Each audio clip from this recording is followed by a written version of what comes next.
Alright, so this is set up for the brake lathe to cut truck rotors. So we tried it the traditional way, but it has way too much run out, side to side run out. So the best way they found is using one retainer on the inside, like that. And instead of having another retainer on the outside, we use this adapter holding the rotor from the outside going in with an adapter on the inside and the spacer, and that's about it. And of course a spring. And it barely has any run out. Mostly up and down, but not side to side.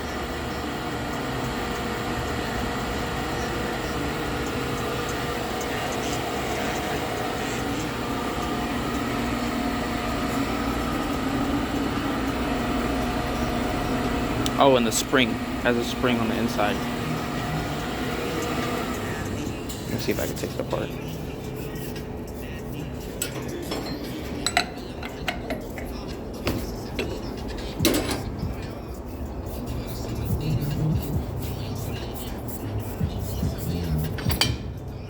See, it has a spring in there. The adapter, the spacer.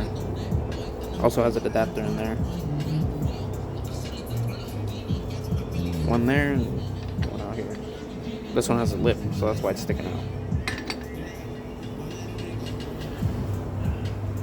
That's pretty much it.